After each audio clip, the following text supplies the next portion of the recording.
Hari ini saya ingin bicara satu topik yang istimewa. Saya berikan judul Hindari Kuburan Iman.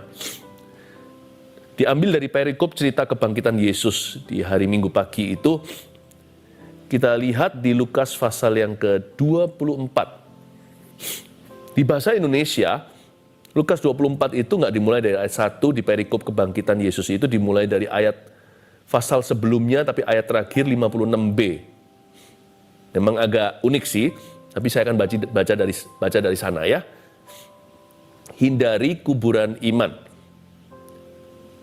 Ya, jadi Lukas 23, 56b mulai hingga pasal 24 ayat pertama. Dan pada hari Sabat mereka beristirahat menurut hukum Taurat. Tetapi pagi-pagi benar pada hari pertama minggu itu mereka pergi ke kubur, membawa rempah-rempah yang telah disediakan mereka. Mereka sini para wanita.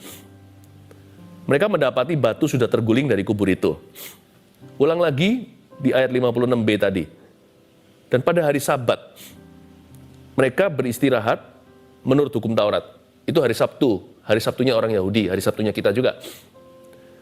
Nah, hari Sabat itu mestinya shalom peace, damai sejahtera. Tapi not for people, bukan bagi mereka murid-murid Yesus.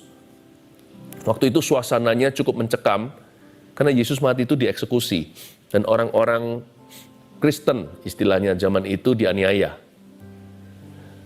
Dalam suasana yang terhimpit, yang dalam kondisi yang putus asa, saat itu juga iman tidak boleh mati. Apapun kondisi keadaan yang kau hadapi, imanmu harus hidup. Kenapa imannya Maria ini, Maria Magdalena, Yohana, Maria, Ibu Yakobus, 3 wanita yang pergi ke kuburan itu, kenapa iman mereka lagi hidup ya? Padahal mereka kira Yesus mati. Nah kita ini loh tahu Yesus hidup, kok imannya mati? Kondisi aja tidak merampas mereka punya iman. Kondisi itu tidak membuat mereka putus asa atau pengharapan. Padahal mereka tidak percaya atau mereka tidak sadar bahwa Yesus segera akan dibangkitkan. Kalau kita kan tahu dari Alkitab, sudah jadi cerita Paskah. Mereka itu nggak punya pengetahuannya. Cintanya sama Tuhan itu cinta bulat hati sampai mati. Mereka aja tidak menyerah. Apalagi kita yang tahu Yesus hidup selama-lamanya. Dan dia adalah Allah yang dibangkitkan. Hari Sabat itu hari Sabat yang sangat stres sekali. Mereka beristirahat menurut hukum Taurat. Tetapi hati mereka gelisah. Tapi bagaimanapun juga pagi-pagi hari benar, di ayat 1 dikatakan, mereka pergi ke kuburan, membawa rempah-rempah. Dan mereka waktu sampai sana, mendapati bahwa batu sudah terguling dari kubur itu. Lihat ayat 3. Dan setelah masuk, mereka tidak menemukan mayat Tuhan Yesus. Lah iya, tentunya, cari Yesus kok di kuburan. Kadang-kadang kita itu mencari apa yang benar di tempat yang salah, yang nggak menemukan. Kita mau cari belas kasihan Tuhan, tapi dengan ngomel-ngomel. Itu kuburan. Kita mau diberkati, tapi pesimis sekali. Itu kuburan. Nggak ada Yesus di sana. Nggak ada rencana Tuhan. Nggak ada berkat Allah. Kita ini mau mengalami Tuhan, tapi negatif. Negatif thinking itu yang di-entertain di dalam benak pikiran. Bagaimana bisa terjadi pencerahan? Setiap firman yang masuk ke dalam kepala kita dan hati kita langsung dicuri oleh burung-burung iblis. Belum tertanam, belum berakar, belum bertumbuh, belum bersemi, belum berbuah, sudah langsung dicuri. Jangan cari apa yang benar, jangan berharap menemukan rencana Tuhan di tempat yang salah. Mau cari jodoh kok didugem. Cari ya di antara saudara-saudara seiman. Kalau mau keluarga yang bahagia loh ya, kalau mau long term vision for your family, kalau kita ini punya visi keluarga yang bahagia, carilah juga pasangan di tempat yang seharusnya. Saya melihat ini, sesuatu kata-kata ayat 3 ini sangat-sangat powerful sekali. Saya baca sekali lagi. Dan setelah masuk mereka, Maria dan Yohana ini, tidak menemukan mayat Tuhan Yesus. Begini loh, Tuhan memang tidak izinkan mereka ketemu mayat. Why? Karena siapa cari Yesus tidak akan ketemu mayat. Siapa cari Tuhan Yesus akan menemukan rencananya. Barang siapa cari Tuhan, ketemu kehidupan. Siapa cari kakinya Tuhan untuk tersungkur di situ, akan ketemu wajahnya. Dan kalau kita ketemu wajah Tuhan, kita ketemu tangannya. Tuhan pasti berbuat sesuatu, perbuatannya besar. Dan malah kita masuk ke dalam rencananya. No one, tidak ada seorang pun yang mencari Tuhan, ketemunya mayat. Nggak ada orang yang cari Kristus jadi mati rohani, itu nggak ada. Nggak ada orang yang dekat sama Tuhan, suam kuku itu nggak bisa. Karena itu datanglah pada Tuhan. Sekalipun kita sedang imannya sempoyongan, atau kita sudah compang-camping roh kerohanian, tetap datanglah ke Tuhan. Datang ke Tuhan itu di-fix, pasti akan diperbaiki. Karena Tuhan itu pabriknya kita. Tuhan itu yang mengerti spare part hidup kita. Nggak ada kata terlambat. Selama Anda masih hidup, ada nafas di hidungmu, dari paru-paru, berarti masih ada kesempatan untuk datang ke Yesus. Dan yang datang ke Tuhan, pasti ketemu kehidupan. Tuhan tidak izinkan 3 orang mencari dia ketemu mayat. Tapi di sana ada malaikat. Ya, kita baca ayat 4. Sementara mereka berdiri termangu-mangu karena hal itu, tiba-tiba ada 2 orang berdiri dekat mereka memakai pakaian yang berkilau-kilauan. Ini bukan manusia, karena pakaian mereka mau dicuci pakai deterjen apapun juga nggak bisa seputih kilau itu. Ini malaikat. Mereka sangat ketakutan dan menundukkan kepala, tetapi kedua orang itu berkata kepada mereka, "Mengapa you mencari dia yang hidup di antara orang yang mati?" Ditegur sama malaikat itu dengan kasih. 2 malaikat, bentuknya, wujudnya 2 pria dengan baju berkilau-kilauan. Menegur wanita itu, "Mengapa kamu cari dia dengan D huruf besar, yang hidup di tempat yang mati?" Ya, jangan lari dari hadirat Tuhan. Jangan cari Kristus di kuburan. Apapun yang terjadi di hidupmu, tetap cari Tuhan, itu poin pertama. Tulis itu. Hindari kuburan iman, lalu kita kemana? Kemanakah aku dapat pergi? Menjauhi roh-Mu Tuhan. Kita pergi kemana kalau kita mau melihat terobosan, kalau kita mau melihat jawaban, kalau kita mau melihat rancangan-rancangan Tuhan. Pergi kemana? Jangan ke kuburan. Pergi di mana ada kehidupan. Ya kan? Lalat kan suka kotoran. Anak Tuhan suka hadirat Tuhannya. Karena itu, jangan lari dari hadirat Tuhan. Itu bukan destinasimu. Karena engkau dan aku sudah dibeli dengan darah yang mahal. Kita hanya punya satu tujuan untuk lari ke situ, yaitu kepada hadiratnya, kepada firman-Nya, kepada apa yang baik dan benar, sesuai dengan yang diajarkan oleh Kristus kepada kita dan yang telah diteladankan oleh Tuhan. Mengapa kamu cari dia yang hidup di antara orang mati? Mereka ditegur atau disadarkan atau dikoreksi oleh malaikat-malaikat itu. Ya, tetap cari Tuhan, jangan cari mayat. Motivasi mereka dibenarkan, meskipun mereka bawa rempah-rempah, itu bukan alasan. Ya, kematian itu mau diwangi-wangiin juga nggak akan pernah jadi harum. Coba ikan yang busuk dikasih parfum, baunya setengah mati dihirup. Yang mati ya mati, biar orang mati, kuburkan orang mati, kamu ikut aku, kata Tuhan. Kamu ikut orang hidup. Jangan coba tutup-tutupi dosa. Dosa bukan untuk diperbaiki, dosa itu untuk ditinggalkan. Kepahitan itu bukan untuk dibumbui. Ya sudah, aku kepahitan tapi dikasih tambahin kerohanian. Tapi kalau orang itu berubah, saya akan berubah pula. Jangan dikasih wangi-wangian. Kepahitan itu harus diakui, kita harus bertobat daripadanya, dan ditinggalkan. Tinggalkan kuburan. Lari dari dosa sekencang-kencangnya. Lari dari pikiran yang salah. Kuburan mayat itu juga bicara tentang apa? Perkataan-perkataan yang mendukakan Roh Kudus.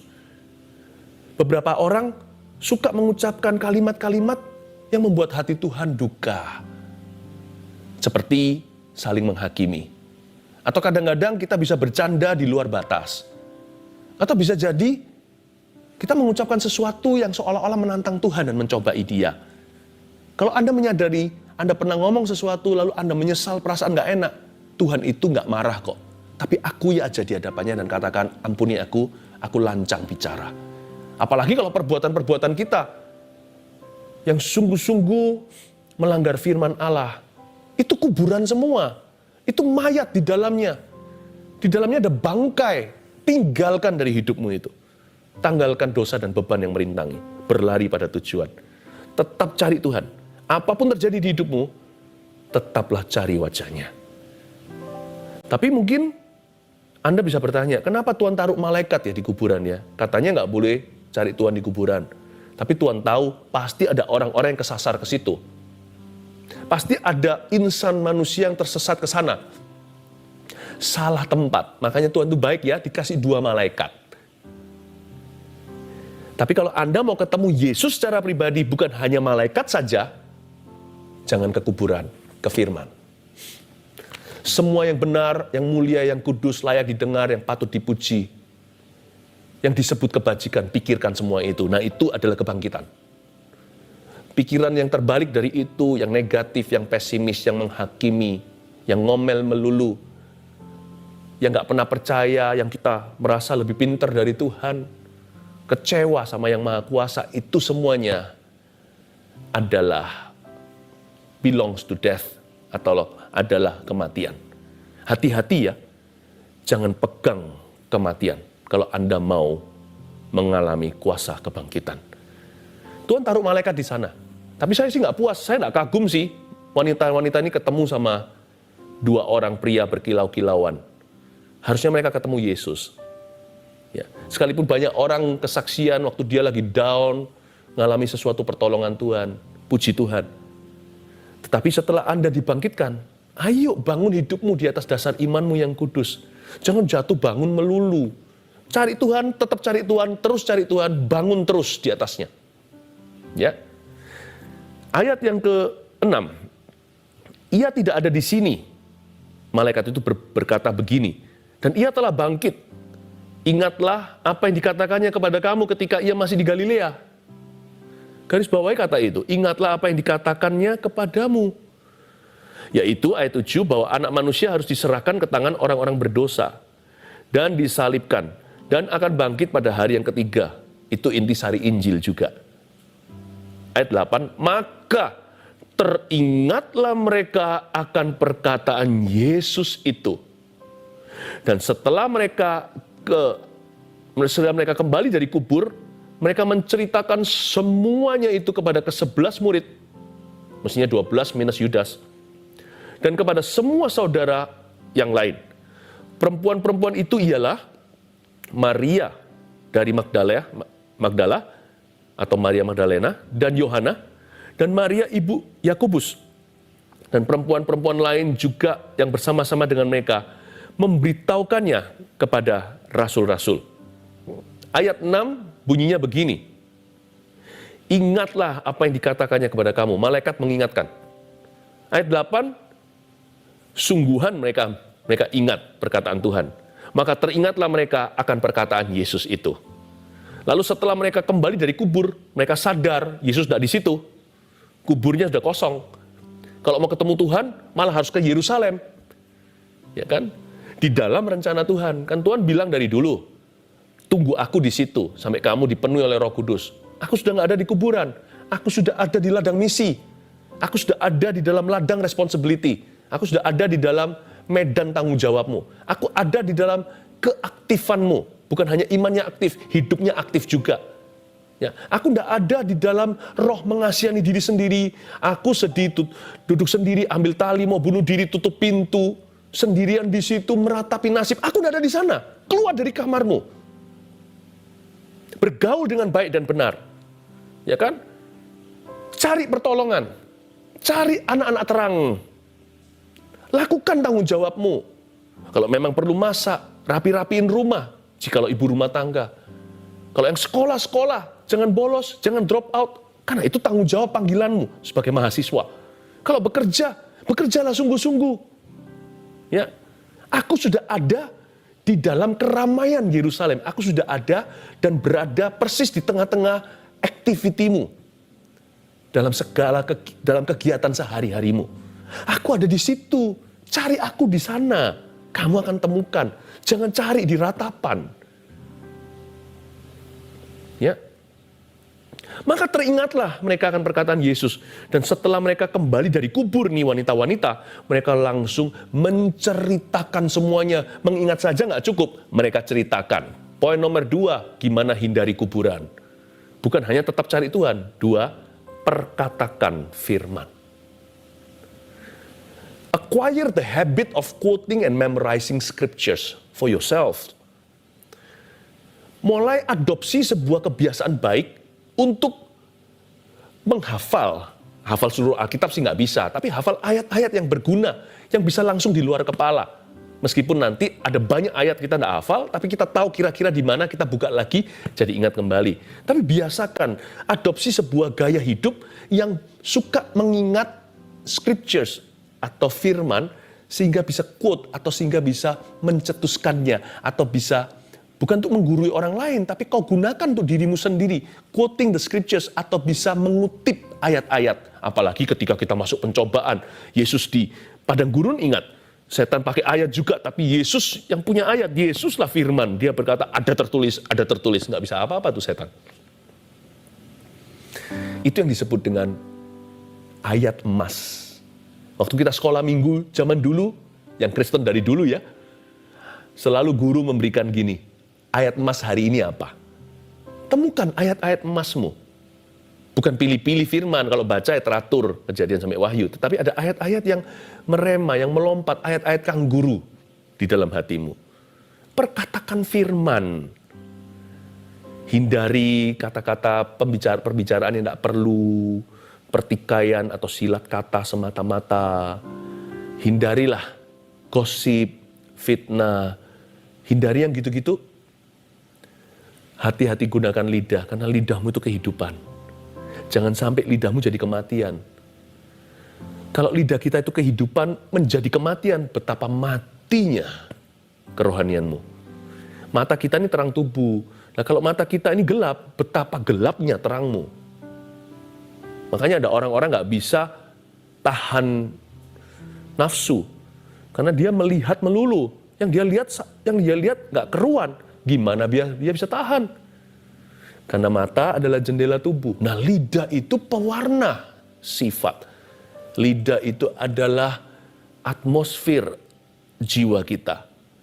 Hawa, seperti kalau remote kontrolnya AC itu di setel 18 derajat. Lidah itu yang setel derajatmu di hadapan Allah. Pastikan kau katakan iman, kehidupan. Katakan kata-kata minimal yang positif. Itu aja orang dunia bisa. Tapi katakan firman, hanya anak-anak Tuhan yang mampu. Karena ada kuasa. Karena Yesus waktu mengucapkan firman, jadilah, jadilah. Maka jadilah terang, jadilah cakrawala. Tahukah mulutmu bisa membunuh, mulutmu bisa mencipta? Pastikan mulut kita bukan kuburan. Mulut kita itu kebangkitan. Amin. Tetap cari Tuhan, perkatakan firman. Saya sudah mau selesai di ayat 11 dan sampai ayat yang ke-12. Tetapi bagi mereka ini rasul-rasul sekarang, bukan wanita-wanita. Murid-murid Yesus 11 orang itu. Perkataan-perkataan itu seakan-akan omong kosong. Dan mereka tidak percaya kepada perempuan-perempuan itu. Disayangkan. Perkataan wanita itu loh, seakan-akan omong kosong katanya. Mereka nggak percaya kepada perempuan-perempuan itu. Sungguh pun demikian, Petrus bangun lalu cepat-cepat pergi ke kubur itu. Rasul gegabah ini. Ketika ia menjenguk ke dalam, ia melihat hanya kain kapan saja. Lalu ia pergi dan ia bertanya dalam hatinya, apa yang kiranya telah terjadi? Konyol sekali. Dikasih muda kok mau susah. Itulah hati orang yang selalu curiga, senantiasa. Manusia yang hidup dalam trauma itu menyusahkan hidupnya sendiri. Lalu dia akan menyusahkan orang lain juga. Poin nomor 3 ya. Kalau kita mau menghindari kuburan dan kita mau lihat senantiasa kehidupan, artinya kemanapun kita pergi, nggak sempurna hidup ini, nggak smooth, melulu atau mulus selalu, enggak loh ya, enggak. Kalau orang berkata hidup mulus selalu, ikut Yesus itu enak terus, bohong. Selalu ada up and down tantangan, tapi Tuhan berjanji, kemanapun kita pergi, kemanapun Tuhan membawa kita dalam rencananya, selalu berujung rumput hijau, air tenang. Benar. Situasi belum berubah pun itu kondisi hati. Jangan susahkan hidupmu dan susahkan hidup orang lain. Kalau kita nggak mau lihat kuburan, tapi rumput hijau dan air tenang, pastikan poin 3 ini kita hayati dan lakukan. kita hidupi. Belajar percaya dan mempercayai. Nah, belajar percaya itu sama Tuhan. Mempercaya itu manusia, belajar mempercaya orang sekalipun selalu beresiko. Tahu nggak yang paling beresiko itu adalah percaya sama manusia. Percaya diri juga resiko. Emangnya diri kita itu bisa dipercaya? Tapi apapun resikonya, tetap rencana Tuhan itu melibatkan orang dalam hidup kita. Kita harus belajar mempercayai. Nah, ini rasul-rasul ke-11 murid ini gagal percaya dan gagal mempercayai. Mereka gagal percaya karena Yesus pernah ngomong sama mereka, nanti gimana dia akan bangkit segala. Dia gagal mempercayai, wanita-wanita itu paling tidak 3 itu penuh reputasi. Tapi perkataan wanita perempuan-perempuan itu dianggap omong kosong. Siapa yang rugi? Bukan sang saksi. Yang mendengarkan kesaksian itu yang rugi sendiri. Kalau dia selalu menaruh rasa curiga, malah perlu lari-lari ke kuburan, toh nggak ketemu, kecuali ketemu kain kapan. Lalu nanti dia bertanya, bengong lagi hatinya, dalam hatinya dia bertanya apa yang telah terjadi. Apa susahnya sih percaya saja? Loh, sana bilang gampang, percaya saja. Tapi kalau nggak terjadi gimana? Nggak ada orang percaya itu kecewa, itu nggak ada. Orang percaya, dia mungkin pengetahuannya nggak sempurna, tapi ketika dia nggak dapat sesuai kepercayaannya, kepercayaan yang sama yang awal tadi, yang original itu, akan menuntun membantunya untuk tetap bisa dalam mendapatkan jawaban doa sekarang atau belum, atau mendapatkan jawaban yang beda. Kepercayaan itu tetap adalah iman yang bisa sustain dia untuk berharap sama Tuhan. Dia bisa berevolusi itu iman percaya tadi menjadi suatu kekuatan untuk menerima apapun jawaban Allah. Nggak ada orang percaya itu jadi kecewa, itu nggak ada. Ya mungkin gampang suruh mempercayai, sana nggak pernah dikecewakan orang. Yang benar, semua kita pasti pernah dikecewakan sama orang. Pengkhianatan adalah bagian daripada kehidupan. Tapi kalau kita memilih untuk tidak mempercayai lagi, itu pilihanmu sendiri. Saya memilih untuk menjadi believer, orang percaya. Artinya saya juga harus selalu mempercayai lagi. Setiap kali saya percayai lagi, saya kasih 100% lagi. Meskipun tetap harus tulus seperti merpati dan cerdik seperti ular, tapi percaya tetap 100%. Saya tidak korting itu. Belajar mempercayai, sekalipun mempercayai manusia itu selalu beresiko tinggi. Kenapa? Lebih baik kita dikecewakan sama orang daripada seharusnya ada rancangan Tuhan nggak jadi karena kita nggak percaya. Saya mending di reset daripada saya luput potensi ilahi. Mari kita siap. Orang yang ikut Tuhan itu harus siap dikecewakan di dunia ini. Karena hatinya tidak mempan dengan roh kecewa. Karena dia seorang believer, orang percaya. Sampai kapanpun, amanah dari sorga adalah untuk dia mempercayai. Dan banyak perkara indah dari percaya. Percayalah. Dan banyak perkara luar biasa dari mempercayai. Percayalah akan hal itu. Hal itu tidak akan mengecewakan. Puji Tuhan. 3 hal untuk menghindari kuburan iman. 1, tetap cari Tuhan. 2, perkatakan firman. 3, belajar percaya dan mempercayai. Jangan cari Kristus di kuburan ya. Apapun yang terjadi atau apapun yang telah terjadi di hidupmu, imanmu jangan mati. Ayo hidup lagi mulai saat teduh ini.